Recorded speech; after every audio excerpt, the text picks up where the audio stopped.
ఓం శ్రీమాత్రే నమః. శ్రీ శివాయ గురవే నమః. యః కర్తా జగతాం భర్తా సంహర్తా మహసాం నిధిః ప్రణమామి తమాదిత్యం బహిరంతస్తమోపహం. వీక్షకులకు నమస్కారం.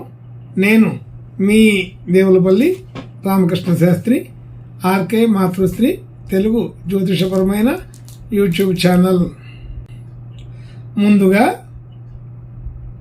బంధుమిత్రులు, ఫేస్బుక్, వాట్సాప్, ఇన్స్టాగ్రామ్, అలాగే యూట్యూబ్ ఛానల్ సబ్స్క్రైబర్స్ అందరికీ విజయదశమి శుభాకాంక్షలు తెలియజేస్తున్నాను.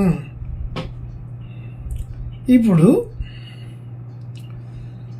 అక్టోబర్ నెల 6వ తేదీ నుండి అక్టోబర్ నెల 12వ తేదీ వరకు గల గ్రహ స్థితి గతులని ఒకసారి పరిశీలన చేద్దాం.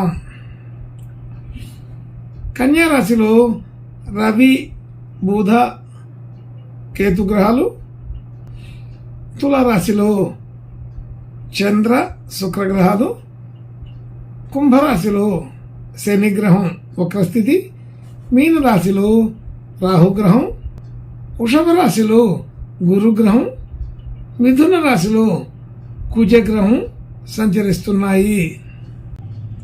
ఇటువంటి గ్రహ సంచారాన్ని అనుసరించి ఈ వారం రాశులకి వార ఫలాలు తెలుసుకుందాం. ఓం శ్రీమాత్రే నమః. ఇప్పుడు మీనరాశి వారి గురించి తెలుసుకుందాం. మీనరాశి వారికి రాశిలో రాహుగ్రహం, అలాగే 3వ స్థానంలో గురుగ్రహం, 4వ స్థానంలో కుజగ్రహం, 7వ స్థానంలో రవి, బుధ, కేతు గ్రహాలు, అలాగే 8వ స్థానంలో చంద్ర, శుక్ర గ్రహాలు, 12వ స్థానంలో శనిగ్రహం వక్రస్థితి ఇలా సంచరిస్తున్నాయి. ఇటువంటి గ్రహ సంచారాన్ని అనుసరించి ఈ వారం ఈ మీనరాశి వాళ్ళకి కొంత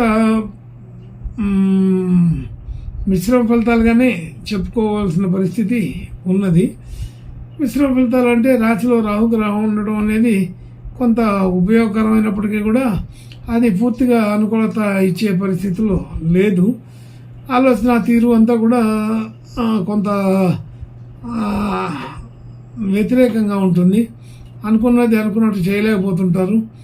అయితే అనుకున్న సమయానికి అనుకున్న పనులు చేయలేకపోతుంటారు. అలాగే ఆలోచన తీరు కూడా సరిగా ప్రణాళిక చేయలేని పరిస్థితి ఉంటుంది. అలాగే మాట తీరు, వ్యవహారం అంతా కూడా కొంత ఇబ్బందికరంగా ఉండే పరిస్థితి ఉన్నది. కుటుంబ సభ్యులు, బంధుమిత్రులు అందరితో కూడా మంచి సఖ్యత కలిగే ఉంటారు. అందరితోటి మంచి ఆనందాల్ని పంచుకోగలుగుతారు. అలాగే గృహ వాహన యోగాదులన్నీ కూడా ఈ వారం అనుకూలంగా ఉన్నప్పటికీ కూడా ఎక్కువగా వాటికి సంబంధించిన రిపేర్లు అవి చేయించుకోవాల్సిన పరిస్థితి ఉంటుంది. అయితే కొంచెం జాగ్రత్తగా గమనించండి. అలాగే కొత్తగా నేర్చుకునే విషయాలు, విద్యలు, కొత్త విషయాలు, కొత్త కోర్సులు, మరి కొత్త భాషలు ఇలాంటి వాటన్నిటికీ కూడా అనుకూలంగా ఉంటుంది. అలాగే సంతానం విషయంలో కొంత ఆందోళన కలిగే అవకాశం ఉంటుంది. అలాగే రుణ సంబంధించిన విషయాల్లో మనకు రావాల్సిన ధనం సకాలంలో అందకపోవడం జరుగుతూ ఉంటుంది. మనం ఇవ్వాల్సిన ధనం సకాలంలో ఇవ్వడం జరుగుతుంటుంది. ఇలా కొన్ని ఇబ్బందులు కలిగే అవకాశం ఉంటుంది. మానసికంగా కొంత క్షోభ, ఇబ్బందులు పడవలసిన పరిస్థితి అయితే ఈ వారంలో కనబడుతోంది. అలాగే ఆర్థికపరమైన విషయాలే కాకుండా ఆరోగ్యపరమైన విషయాల్లో కూడా కొంత స్వల్పమైన ఇబ్బందులు చూడవచ్చు. శత్రువులు మిత్రులు అవుతుంటారు, మిత్రులు శత్రువులు అవుతుంటారు. అలాంటి పరిస్థితి కొత్తగా కనబడుతోంది. అలాగే భార్యాభర్తల మధ్య మాట పట్టింపులు వచ్చే అవకాశం కొంత ఉంటుంది. అయితే ఏదో ఒక విషయం దానికి ముడిపడి ఉంటాయి. అలాగే కొత్త వస్తువులు ఏదైనా తీసుకురావాల్సిన పరిస్థితి ఇంటికి ఉంటుంది. కొత్త వస్తువులు, కొత్త ఆభరణాలు మొదలైన ఏదైనా కొత్త వస్తువులు తెచ్చుకునే అవకాశం ఉంటుంది. అలాగే భాగ్యస్థితి కొంత వృద్ధికరంగానే ఉంటుందని చెప్పవచ్చు. దైవ దర్శనాలు, తీర్థయాత్రలు, ప్రయాణాలు చేయవలసిన పరిస్థితులు ఉంటాయి. అలాగే ఆర్థిక పరిస్థితి బాగా ఉన్నతంగానే ఉంటుందని చెప్పవచ్చు.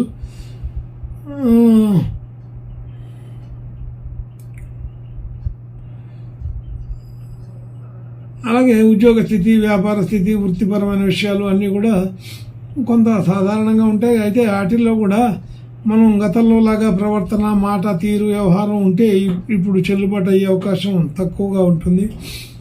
ఆధిపత్య ధోరణి తగ్గించుకుంటే బాగుంటుంది. అయితే అవసరం వచ్చిన చోట అవసరం వచ్చిన పద్ధతిలో నడుచుకోవాల్సిన పరిస్థితి ఉంటుందని గుర్తుంచుకోవాలి. అది ఒక్కోసారి మనం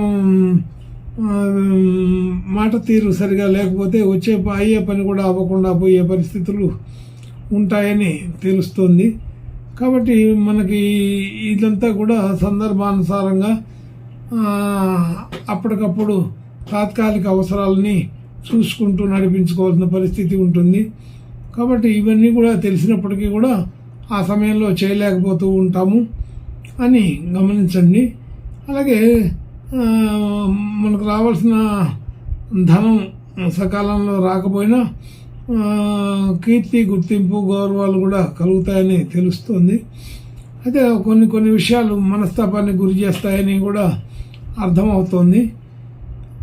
అలాగే కుటుంబ సంబంధించిన ఖర్చులు, దైవ సంబంధించిన ఖర్చులు, మరి ప్రయాణాలకు సంబంధించిన ఖర్చులు ఎక్కువగానే ఉంటాయని తెలుస్తుంది. అయితే ఇంకా మంచి శుభ లక్షణాలు కలగడం కోసం ఈ మీనరాశి వాళ్ళు ఈ వారం వినాయకుని పూజా నమస్కారాలు చేసుకుంటే ఇంకా బాగా అనుకూలంగా ఉంటుందని తెలుస్తోంది. శుభం భూయాత్. ఓం శ్రీమాత్రే నమః.